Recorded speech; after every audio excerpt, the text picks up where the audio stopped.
Madame, Monsieur, bonsoir, soyez les bienvenus dans ce journal. Voici les titres de l'actualité.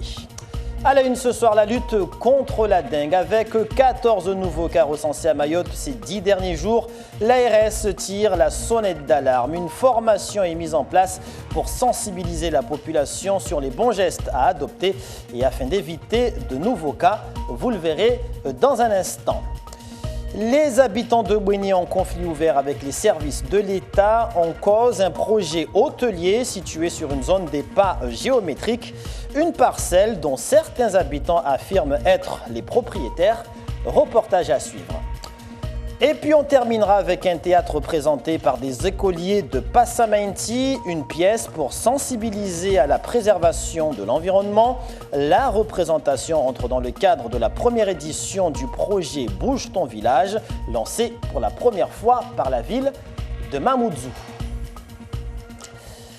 Une formation pour mieux lutter contre la dengue. 29 cas signalés depuis le début de l'année, de quoi pousser l'ARS à former des associations sur les bons gestes à adopter rapidement. Objectif, relayer cette méthode auprès de la population afin de limiter la propagation de la maladie. Zora Abdou Café, Ibrahim Dogo.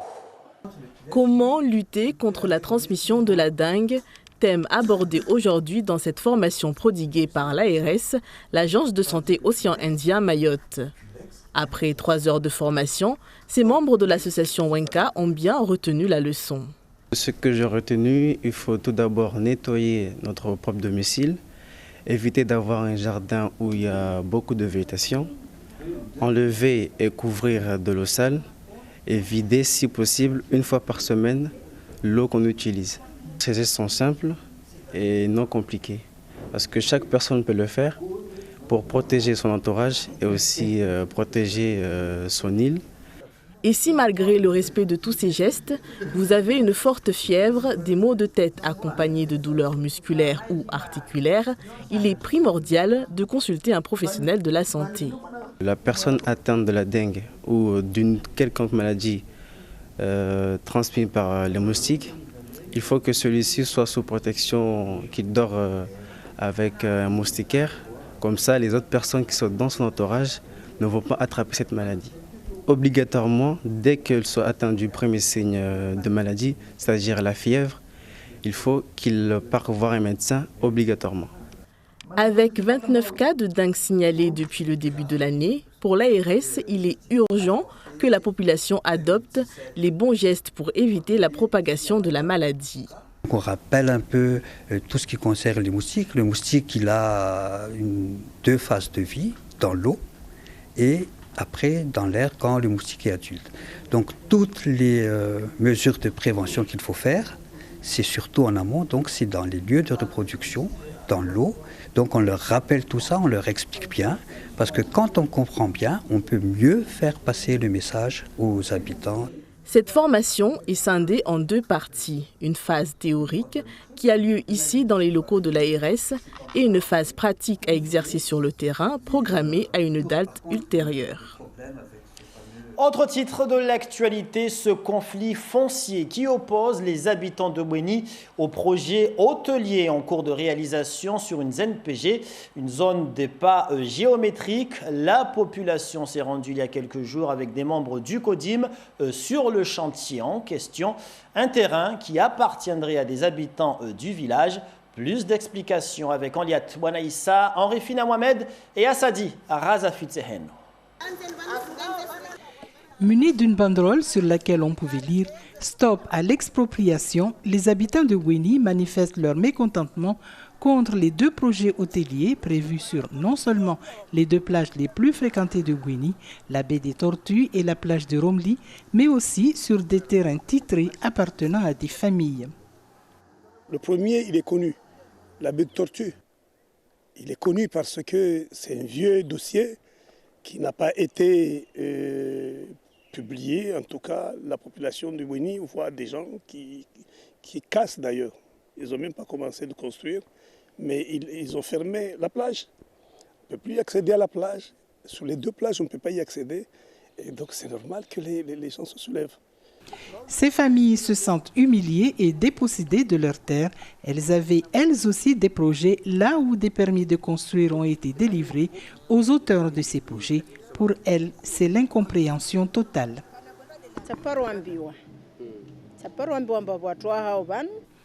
Je n'ai jamais été prévenue que des constructions allaient être faites ici. Je les ai découverts. J'avais fait une demande auprès de la DEAL pour construire sur une partie des pas géométriques. J'ai même payé au cadastre. La DEAL m'a donné le feu vert. Alors, j'ai commencé les travaux avec la CIM. Dès lors que la fondation fut réalisée, on est venu me dire que les travaux ont été interrompus parce que, m'a-t-on expliqué, le permis qui m'a été délivré a été refusé par le préfet. Nous sommes aujourd'hui entre l'immatriculation officielle de type métropolitain, et donc on parle des AOT, mais nous avons aussi nos coutumes. Ces terrains-là, il y a des familles qui sont là, il y a des cocotiers, il y a des bananiers, il y a des cultures vivrières. Ces familles, souvent très démunies, vivent de ces plantes-là. C'est normal que la population de Bouéni les défende. Mais non seulement ils veulent profiter des meilleures plages de l'île, en plus, j'appelle les associations environnementales de venir voir. Rien n'est respecté. Dans ce bras de fer, le maire n'a pas souhaité réagir. Un courrier signé par le collectif de défense des intérêts de Bouéni lui a été adressé. Il lui est demandé de faire arrêter les travaux, sinon la population se déclare prête à bloquer la mairie et à occuper ses chantiers chaque dimanche. Et l'on reparle dans nos informations du monopole d'Air Austral et de ses tarifs exorbitants qui ont poussé la population à manifester dans les rues de Mamoudzou il y a 2 semaines. Ce jeudi, Chris Cordy, présidente de l'OTAM, l'association des usagers du transport aérien de Mayotte, a remis les pétitions et la lettre adressée au président de la République, au sénateur Tani Mohamed, ainsi qu'au président du conseil départemental Sobahaddine Ibrahim. L'association veut saisir le chef de l'État sur la problématique aérienne à Mayotte et sur les pratiques de la compagnie aérienne qualifiées d'inadmissibles par les voyageurs mahorais. Chris Cordy et Tani Mohamed répondent aux questions de Fahar Housseni et Abal Kassima Ben. C'était normal que cette mobilisation et cette envie, cette volonté de sensibiliser sur les enjeux de Mayotte puissent être entendus, qui plus est porté par monsieur le sénateur Tani Mohamed Soli, vice-président du Sénat. Nous pensons que c'était la meilleure voie avec l'aide du président monsieur Sobahaddine Ibrahim. C'était la meilleure manière de remettre et faire transporter le message que les Mahorais avaient à délivrer à Monsieur le Président de la République. Que nous avons tous, à un moment donné ou à un autre, besoin de sortir à l'extérieur pour des raisons multiples, tout aussi importantes que les autres, et surtout le fait que les billets pour ces déplacements sont excessivement chers et que ce n'est pas supportable. Le Président de la République et le gouvernement sont bien évidemment au courant de ce dossier, et c'est intéressant qu'une association, à la suite d'un mouvement quasi spontané de revendication, ait eu l'intelligence de se structurer et de formuler ses revendications. Et c'est une aide précieuse et supplémentaire pour que ce dossier qui a été entamé notamment par les élus puisse avoir un concours aussi intéressant. Une destination Mayotte qui pourrait aussi devenir privilégiée, c'est une possibilité avec l'arrivée dans l'île d'un tour opérateur belge qui opère déjà en Afrique et dans l'océan Indien. Footprints, c'est son nom. Et d'ailleurs, le premier tour opérateur à venir dans le département, arrivé en délégation, ces professionnels du voyage sont venus s'imprégner du potentiel touristique local. Hachim, Saïd Hachim, Assad, Razafit Seheno. Pour mieux vendre, il faut voir. Un tour opérateur belge accompagné par des spécialistes du tourisme vient découvrir le lagon de Mayotte. Le voir pour mieux le promouvoir en Belgique. L'agence s'intéresse aux spécificités touristiques des régions qu'elle représente. À Mayotte, c'est son lagon fermé. C'est le plus grand lagon fermé, un des plus grands lagons fermés du monde. Et donc pour sa biodiversité, pour ses tortues, la ponte des tortues, pour les baleines, pour les 11 espèces de dauphins. C'est surtout pour la beauté. C'est un des plus beaux spots marins dans le monde. Je crois que c'est dans le top 10 mondial, au même titre que la Polynésie ou d'autres destinations. L'authenticité d'une destination touristique est l'un des critères du tour opérateur belge. Mais Mayotte est en manque d'hôtellerie et reste une destination assez chère. Vous êtes en pleine évolution, donc on est là dès le début pour vous soutenir et on espère que ça va changer. Donc vous êtes dans l'hôtellerie haut de gamme, on a un problème de chambre, il faut le dire. Est-ce que ça peut être handicapant pour vous? Bien sûr, c'est handicapant pour tout le monde. Mais ici, le privilège aussi, c'est que Rostral a un vol direct sur Dzaoudzi. Et puis au niveau de la capacité d'hôtellerie, c'est vrai qu'elle est chère. Elle est plus chère que Madagascar. Parce que c'est aussi la France, c'est aussi facile aussi. Hein. En quelque sorte, c'est rassurant. Il n'y a pas de vaccin ni de formalité spéciale. Donc il n'y a pas de visa. Tout ça, ça rentre en ligne de compte. Une situation embarrassante et handicapante, y compris pour les professionnels locaux. Les journalistes en métropole parlent beaucoup de Mayotte en négatif, alors qu'à chaque fois qu'ils viennent faire un reportage, c'est pour faire de l'événementiel, donc ils parlent systématiquement du négatif, alors qu'il y a énormément de bons côtés à Mayotte. On a un lagon qui est vraiment exceptionnel, comme je le disais, des poissons, il y en a partout, les coraux, ils sont en vie, ils sont super beaux. Moi, j'ai crapahuté un petit peu partout sur la planète, et franchement, pour Mayotte, c'est exceptionnel. On arrive même à avoir des baleines dans le port à la saison baleine, c'est un truc qu'on voit nulle part ailleurs, quoi. Il faudrait synchroniser les efforts pour améliorer l'accueil touristique et l'image de Mayotte vue de l'extérieur. Ce qu'on attend d'eux, c'est qu'ils vendent mieux, ils vendent exactement ce que c'est que Mayotte, parce que le tourisme mahorais, sa positionnement à l'extérieur est très compliqué. Donc montrer que Mayotte, c'est l'île au lagon, certes, mais il y a cette authenticité qui est très très forte. La visite de la délégation de professionnels du tourisme belge à Mayotte s'achèvera samedi prochain.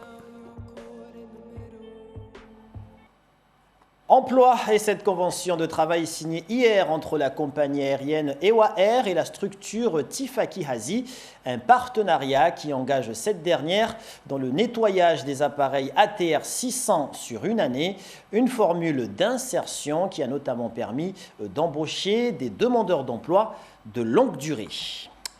Et après la théorie, passons à la pratique. Voyons à présent plus concrètement comment s'effectue ce nettoyage de l'appareil d'Ewa Air. Notre équipe y a assisté. C'est un reportage d'Hachim Saïd Hachim et Youssouf Abed Matouar. Pas une goutte d'eau sur le tarmac. Les agents de Tifaki Service travaillent la surface extérieure de l'avion à l'aide d'un chiffon adapté et un pulvérisateur. À Mayotte, comme dans toutes les îles, on a un gros problème. Comme nos appareils sont souvent sur le tarmac, on n'a pas de hangar, donc il y a quand même l'air marin, l'air salin qui viennent s'incruster dans les appareils. Donc pour entretenir, nous avons besoin de nettoyer, d'enlever le sel et tout, pour entretenir nos matériels. Une tâche confiée à 4 employés, les préparateurs. Ils opèrent à l'intérieur et l'extérieur de l'appareil. Tous les produits qu'on utilise, en fait, c'est des produits qui améliorent en fait, l'état de la matière, peu importe la matière, parce que c'est des produits spéciaux pour chaque partie de l'avion, par exemple. Pour l'extérieur, par exemple, le produit qu'on utilise, c'est ce qu'on appelle multi-usage, donc ça permet de laisser un film protecteur en fait, sur la carlingue et pour le permettre de le faire briller. Et comme ça, il n'y a pas de dépôt de poussière. Les préparateurs ont le feu vert sur l'ensemble de l'appareil, excepté quelques parties sensibles balisées par des repères. Ce travail est une découverte pour Fardi, préparateur à Tifaki Service. Aujourd'hui, il est aux commandes de l'ATR 600, lui qui n'a jamais voyagé. Je ne m'attendais pas à évoluer jusqu'à là où je suis. Je n'ai pas peur, mais je fais quand même attention. Parce que je sais qu'il y a des trucs sensibles qu'on ne peut pas les toucher. Bon, on fait toujours attention, quoi. 60 interventions de nettoyage sont prévues par an. Il pourrait prolonger la durée de vie des ATR de 20 à 25 ans si l'entretien sans eau est maintenu. Dans l'actualité également, cet incendie qui s'est déclaré ce matin dans des Kazantol à Mtsapéré, un sinistre qui a détruit 2 habitations et l'on a sans doute évité un drame puisqu'un enfant de 5 ans qui se retrouvait tout seul dans une des cases lors de l'incendie a pu être secouru par des témoins de la scène. Ils nous en disent plus dans ce reportage d'Anliat Wanaïssa, Abal Kassim Aben et Fahar Housseni. C'était un violent incendie, selon les témoins, qui s'est déclaré aux alentours de 9h dans cette ruelle du quartier Bellevue de Mtsapéré. Le feu s'est vite propagé, allant d'un premier banga en tôle à un deuxième. Il a même failli atteindre un 3e banga, selon toujours ces témoins, si les soldats du feu n'étaient pas intervenus. Au moment du sinistre, un enfant de 5 ans, diront les témoins, était tout seul dans le banga. Il y a 2 bangas, mais l'autre banga, il était à côté.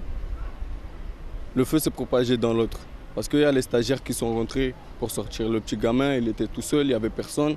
On était là avec un collègue avec le bâtiment là, en jaune là. Et du coup, mon patron m'a dit d'amener un truc là.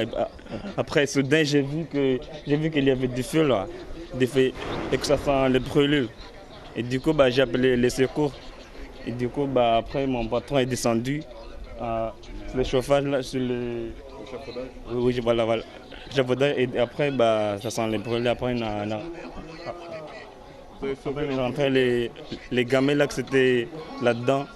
Et du coup, après, on a éteint le compteur. 2 bangas ont été complètement détruits par l'incendie qui a été difficilement maîtrisé par au moins 22 pompiers et 5 camions-citernes en raison de l'absence dans la zone de bornes incendies. Les forces de l'ordre ont dû sécuriser le quartier étant donné l'étroitesse des ruelles. Pourquoi l'enfant était-il tout seul dans la case? A-t-il été à l'origine du sinistre? L'enquête le dira. Et si un drame a pu être évité à Mtsapéré, ça n'a pas pu être le cas à Tananarive où la fête de l'indépendance à Madagascar, célébrée hier, a été endeuillée par une immense bousculade en fin d'après-midi au stade Mahamassim. Un drame dû à l'arrivée massive de spectateurs qui voulaient assister au concert de Rossi. Le bilan est très lourd, 16 morts, 22 blessés graves et au moins 80 personnes admises aux urgences. Toujours dans la région, cela fera 10 ans, le 30 juin, qu'un Airbus de la Yemenia Airways s'est abîmé en mer au large de la Grande Comore. Un crash qui a coûté la vie à 152 personnes. Un seul passager a survécu à cette tragédie. Il s'agit de la jeune Baya. Retour sur cette catastrophe avec Henri Elie. Il est exactement 1h51 dans la nuit du 29 au 30 juin 2009 quand l'Airbus A310 du vol 626 de la Yemenia Airways disparaît des écrans radars. L'appareil se trouvait alors en phase d'atterrissage vers l'aéroport de Moroni aux Comores. Les passagers avaient embarqué la veille de Marseille en passant par Djibouti pour Sanaa, la capitale du Yémen. Après ici un changement d'avion, un deuxième vol était affrété donc avec à son bord 153 passagers et membres d'équipage. L'Airbus A310 s'était abîmé en mer à quelques 15 km des côtes comoriennes. Bilan 152 morts, un seul rescapé, une petite fille de presque 13 ans, Baya Bakari, qui a survécu accrochée à un débris de l'appareil entre 9h et 11h d'affilée. À l'hôpital de Moroni, Baya reçoit alors les premiers soins et la visite du ministre français de la coopération de l'époque, qui se souvient. J'ai trouvé en elle une force absolument incroyable. Ça m'a beaucoup marqué. Je dirais que dans toute ma petite carrière de quelques années au gouvernement, je pense que c'est sans doute le moment qui m'a le plus ému. Le crash de cet Airbus de la Yemenia Airways est dû, selon les conclusions du tribunal de grande instance d'Aix-en-Provence en septembre 2009, à une erreur humaine après l'étude des boîtes noires récupérées de l'appareil. Retour à Mayotte pour terminer avec une pièce de théâtre qui parle de préservation de l'environnement. Ce sont 25 élèves d'une classe de CM2 qui l'ont présentée à Passamainti, une représentation qui rentre dans le cadre de la première édition du projet intitulé « Bouge ton village ». Le reportage à l'école élémentaire de Mhogoni est signé Taslima Abdou Hamza et Youssouf Ahmed Matouar. La pratique perdure. Pourtant, laver son linge à la rivière avec des produits toxiques et nocifs, ajouter à cela des déchets ici et là, un triste spectacle qui démontre l'inconscience persistante de la population. Pour alerter du danger, ces écoliers montent sur la scène. je ne fais rien de mal. Je lave juste ma voiture et mon ami Boubacar me fait la vidange de l'eau. J'ai retenu qu'il ne faut pas jeter les déchets n'importe où. Pourquoi? Parce que ça pollue l'environnement. Il ne faut pas aller à la rivière pour jeter des trucs dans l'eau, des déchets, parce que ça va polluer la mer. Il ne faut pas jeter les déchets à la mer parce que ça tue les poissons. Quand les poissons mangent les déchets, c'est nous qu'on va manger les poissons et on va être malade. Maman, où est le panier? Au fiamax. Ah, merci. Je vais me régaler. Bouge ton village, un projet de la mairie de Mamoudzou. Elle se donne comme mission la lutte contre l'insalubrité dans les différents quartiers. Quoi de mieux que les petits pour mieux sensibiliser. Interdit le lavage en rivière avec des produits tels que le homo et la javel. Vous savez que vous pouvez risquer une amende? Oui, une amende. L'objectif, c'est de valoriser les jeunes talents qui sont dans nos villages. Sous des actions ludiques sur l'aspect environnemental afin de les intégrer dans la société en luttant contre l'insalubrité. Ils ont retenu le dialogue qu'ils ont dit, là, notamment qu'il faut respecter l'environnement, que c'est important, puisqu'il va y avoir des conséquences plus tard. Et non, ils ont bien assimilé, ils ont bien compris les conséquences des déchets un peu partout. En participant à cette pièce, les 25 élèves ont pris conscience de l'état de l'environnement à Mayotte. Aujourd'hui, ils ont présenté devant les parents, en espérant qu'ils vont à leur tour protéger l'environnement et préserver l'avenir de l'homme. Très belle initiative. Fin de ce journal. Avant de nous quitter, je vous rappelle que dans le cadre de la lutte contre la dengue, une formation est actuellement dispensée par l'ARS à des associations. L'objectif est qu'elle relaie les bons gestes de lutte auprès de la population afin d'éviter toute propagation. Pour rappel, 29 cas de dengue ont été signalés depuis le début de l'année, dont 14 cas recensés entre le 17 et le 24 juin dernier. Merci pour toute votre attention accordée à ce journal. Dans un instant, vous serez avec Alda Lidi pour le journal en maoré. Passez une très belle soirée sur la première et à demain 13h pour le journal de la mi-journée.